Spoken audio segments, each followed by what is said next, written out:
ridicule, un homme qui était voir un imam en lui disant « mais je veux que ma femme soit comme ça, comme ça, comme ça ». Et l'imam lui a dit « si tu la trouves, c'est moi qui vais l'épouser ». C'est-à-dire que parfois, on cherche la perle rare et on oublie une chose, les amis. On oublie qu'il faut commencer par soi-même. Vous entendez? Il faut commencer par nous-mêmes. Parfois, on ne se regarde pas. Retournons un peu les jumelles vers nous. Est-ce que nous, on s'est réformé? Est-ce que nous, on a changé? Est-ce que déjà, avant de changer, est-ce qu'on a conscience de nos défauts? Et je vais vous donner un conseil. Vous savez ce que vous allez faire? Vous allez rentrer à la maison et vous allez voir la personne qui vous connaît le mieux. Généralement, c'est les parents, c'est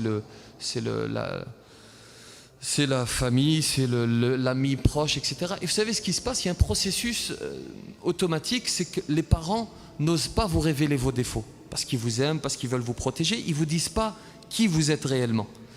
Alors parfois oui, parfois il y a des parents, ils n'en ont rien à faire. Et ils te balancent le défaut. Mais il y a beaucoup de parents qui, pensant protéger leurs enfants, ne révèlent pas les défauts. Non, je ne vais pas lui dire, Mskine, ça va le blesser. Mais vous savez, chers parents, ce que vous faites en faisant cela, vous êtes en train de condamner votre enfant. Parce que l'enfant va prendre de l'âge et va penser que tout va bien, qu'il est presque parfait, qu'il n'a pas de défaut. Et lorsqu'il va se marier, la personne avec laquelle il va être, ce n'est pas le même mécanisme. L'épouse ou l'époux, lui, il va vouloir se protéger lui-même et pas protéger son époux. Et là, il va vous parler de vos défauts. Ouais, t'es comme ça, t'es comme ça. Et toi, comme on t'a jamais dit, comme on t'a jamais annoncé tes défauts, tu vas dire non, il ment ou elle ment. C'est pas vrai. Et c'est ainsi que les problèmes se forment, se constituent. Donc si vous voulez vraiment changer, allez voir vos proches et dites-leur quels sont mes défauts. Et ça va piquer. Et c'est normal.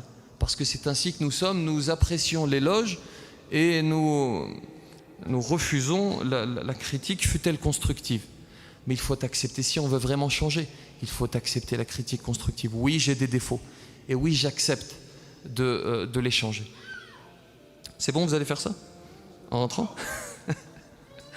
Inch'Allah.